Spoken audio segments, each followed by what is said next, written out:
Have you ever thought that, some people are just talented and full of creativity and, they're just lucky? In today's Tiny Studio Big Ideas, I'm going to kind of talk about the differences between talent and creativity, and that never the twain shall meet, as they say.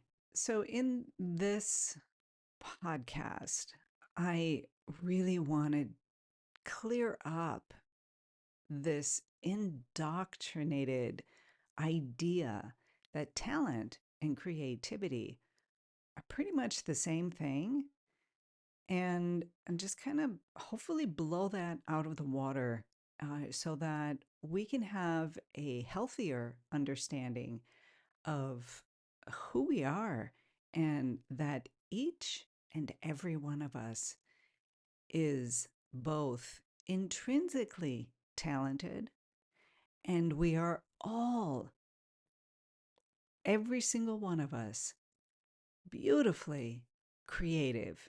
Let's first just kind of define talent and creativity. Talent is an intrinsic kind of energy. It's something that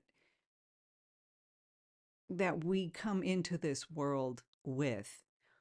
Whether we have talent in painting or dancing or acting or not doesn't mean that we haven't got talent.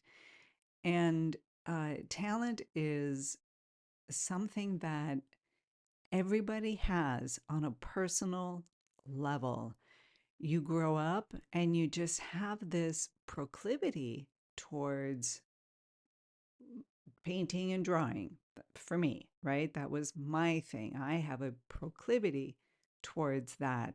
It comes easy to me learning how to paint and drawing. When I was a kid, that's pretty much all I did. Others, others have a proclivity towards math and accounting, putting numbers together and making them work in a very organized way, which is something that I don't have a talent for. And then others still are have a talent, a proclivity towards enticing people, gathering people, and moving them towards whatever it is that they believe we all need to move towards. And thus, they have a talent for the political life or for public speaking and communication. We all have a talent. Some people who don't necessarily develop themselves beyond the typical, and I'm going to go back in time when like my mother-in-law and my grandmother, that their talents lay in the home and in raising the family and in cooking. Maybe they had a specific talent towards one or the other areas that were in the home. And, uh, sadly, as a side note, the feminine lost much of our her story uh, due to the fact that we were pretty much locked into different kind of lifestyle. But today, in today's world, we are all open and available to discover other areas of who we are. So you have your own specific talent, the part of you that works well, that is strong, that comes through, that people look at you and know that, oh, this person is really good at that. Take my partner who is just really good at providing. He's a provider. There's a talent involved with that. He's a fisherman and an excellent fisherman. He has a talent for that. He doesn't necessarily have a talent towards painting. I think and I know that if he decided to try and paint, that given the tools needed, those foundational tools of, just how do you put this together, that he would be able to begin painting and maybe find that he has a talent there as well. So in my and I have seen this happen. I have seen people who really believe that they had no creativity or talent at all. We're going to keep it to talent for now. That they came in and learned some of the basic tools needed to paint, and we're like, oh my god, did I do that? And kind of opened up a space within them of, oh, well, maybe I'm not um, just bad at drawing and painting. Maybe this is something that I can learn. But generally speaking, coming back to the point, is that we all have a specific proclivity, a leaning towards something that we feel naturally good at, that comes easy to us. That's our talent.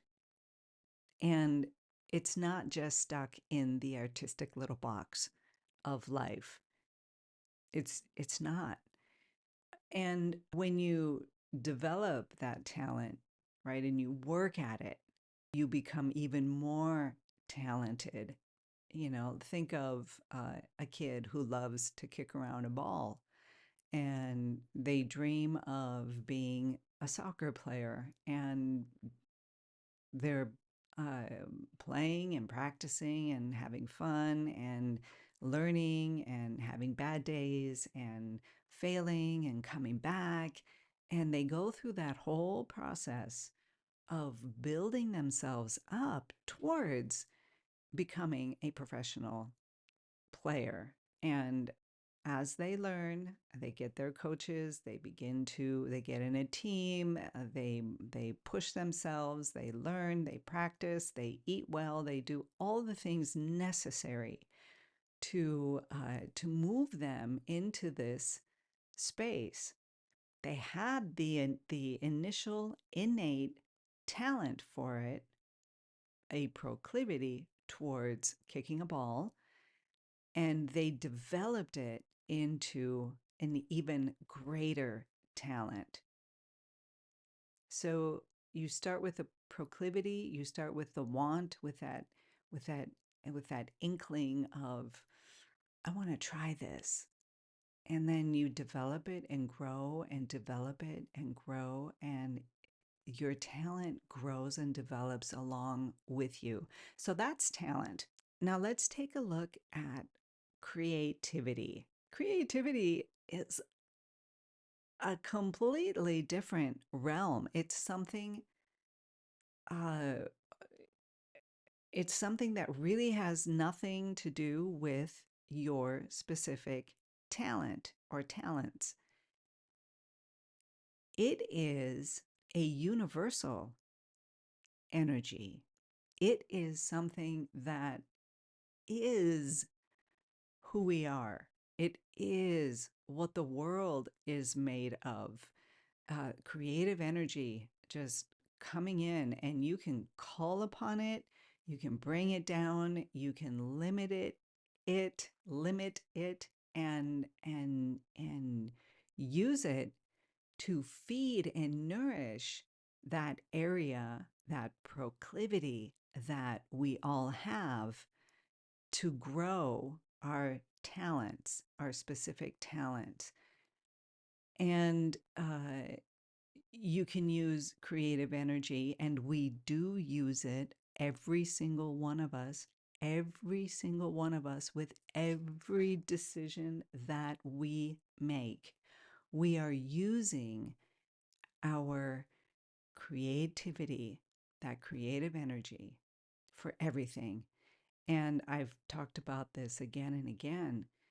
It is something that you call upon, meaning you don't specifically say, "Hey, creativity, I need you for this, that, and the other thing."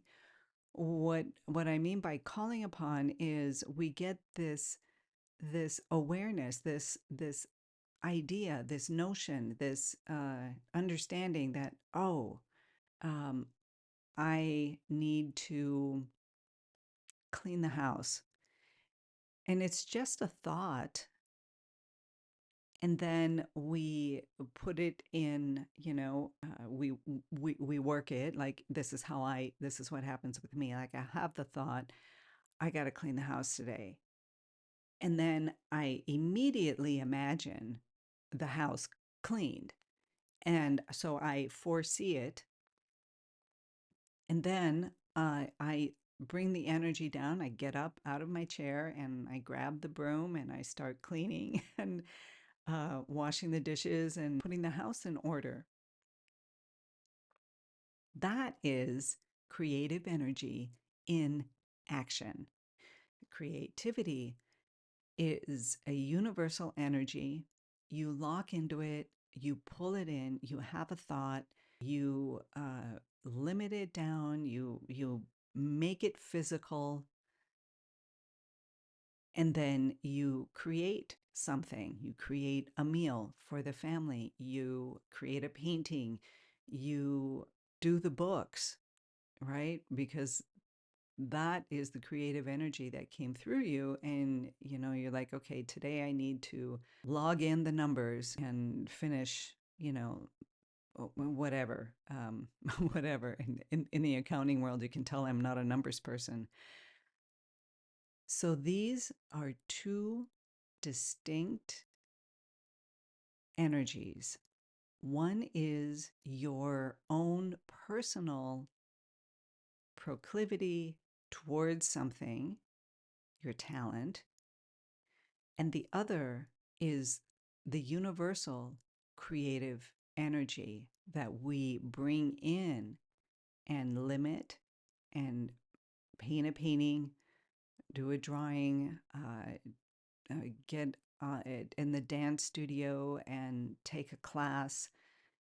All these things that that we use that creative energy for. And when you are clear about the two, you can see, I hope, that even somebody who believes, because maybe as a child they were more inclined to kick around a ball rather than sit down and, create pottery. But if this same person decides to explore pottery again, their talent, their own proclivity, which they have towards kicking a ball, they can channel into creating pottery and learning. And the more they learn about it, they learn the techniques, they learn the foundational skills needed to create a pot, then they begin to put in their own self into their creating of pots, of making pottery, and their talent begins to grow and expand. So it's not just something that you're born with and that's it. Talent, I see as little tiny seeds, that when you water them and you begin to help them grow, they become a natural ability for each individual.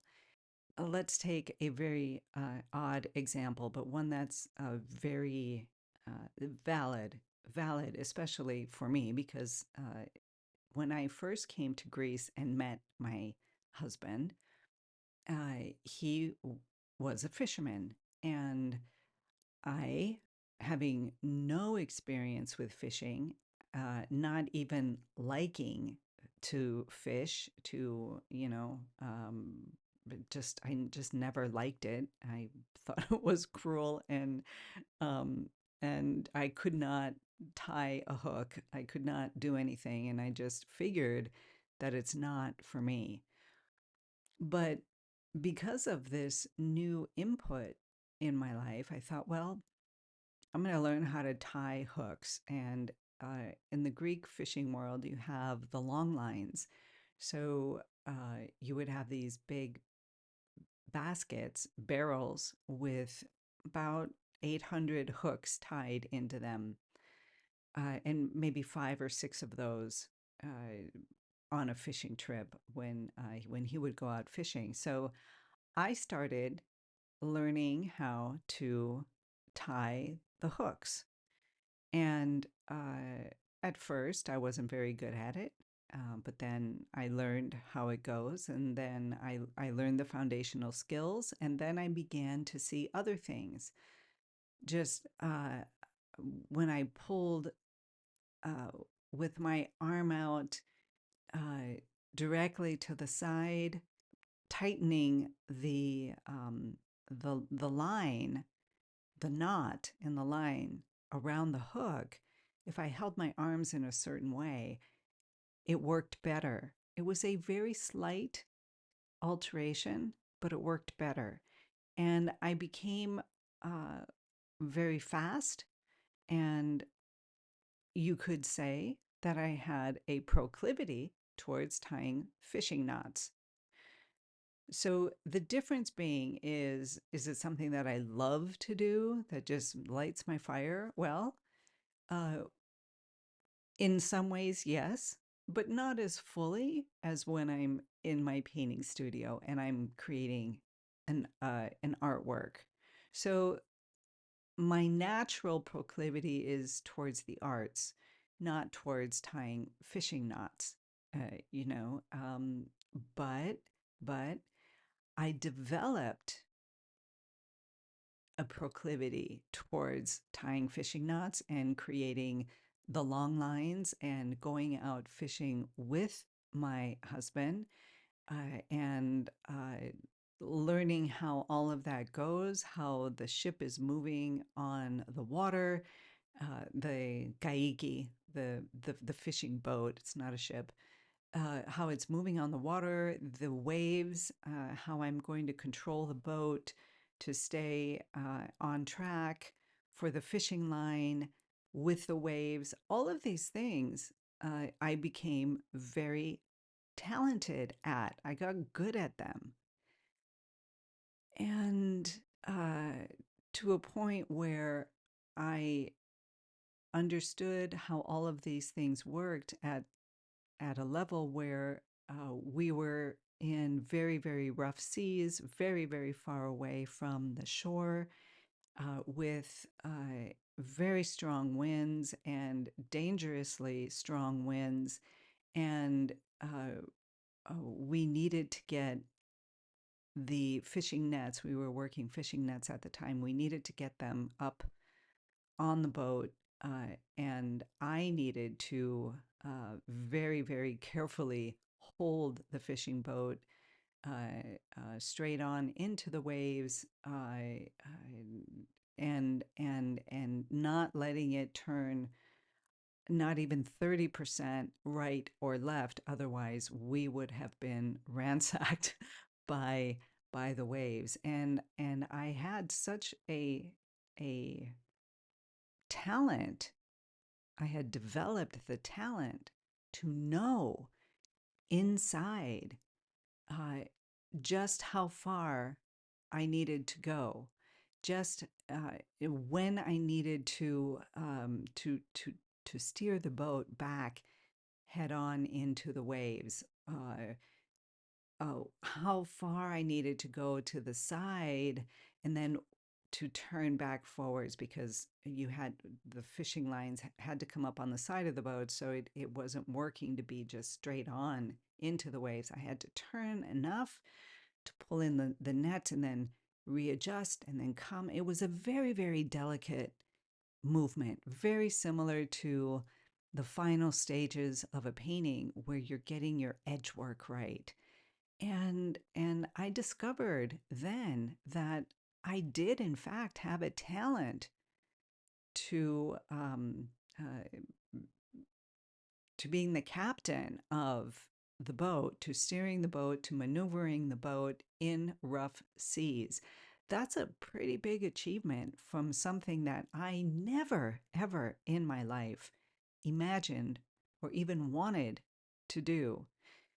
So it is my belief that yes, we all come into the world with a natural talent, a natural proclivity towards something that just feels comfortable to you as a child, like drawing and painting did to me. It just felt comfortable. It was fun. I loved it. Others have fun and they love kicking around the ball, and others really enjoy working with numbers. So there is that natural proclivity, your natural talent, but talent can be expanded and it can be grown into areas that you never dreamed possible for yourself. And it's the creative energy, the universal creative energy that that we can use as human beings to focus our intentions of the next thing, project, job uh, that we need to manifest. A clean kitchen, for example, uh, a new painting, to do this podcast. All of these things need to come together. And when you have an understanding of how the creativity works through you, how this creative energy, the universal creative energy comes through you, then you can have more control over how you come at the tasks at hand in your day. You have the choice to choose how you are going to think about this particular task that you have ahead of you. Washing the dishes.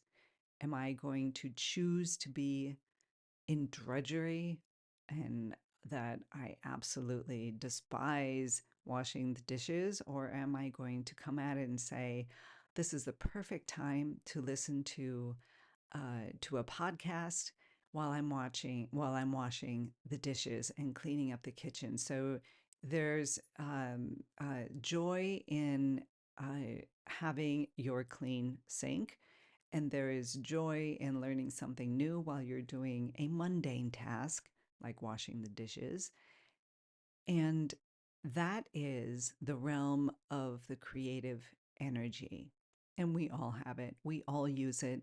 Creative energy is in our breath, it is in the automations of our body. And you can become conscious of this creative energy. You can bring it in. You can, for example, you're walking on the beach, you see something, and you become aware of an idea for a great painting.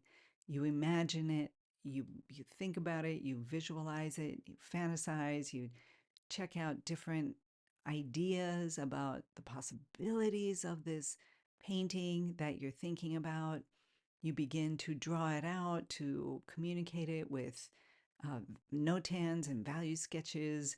And if you really like the idea, then you get out your paints, your brushes, you figure out the colors that you're going to use, the style of the painting, all of it. And then you begin to paint and you create it, and you're loving it, and you're working with that creative energy, manifesting this painting. And then you sign it and you put it out into the world and you look at the painting and you go, ha, that was nice. Just like when you look at your clean kitchen and go, ha, that looks nice. And becoming aware of these two specific types of energy, one universal, one more personal, then you can put the two together and you can use talent and creativity in the studio as an artistic form of creating. Or you can use creativity and talent into how well you how strong of a player you are on your soccer team, or in your company or whatever. It's all the same and is equally valid and strong for each and every one of us out there in our own tiny little studios. So, with that, be inspired, be creative, be you, and I will see you next time.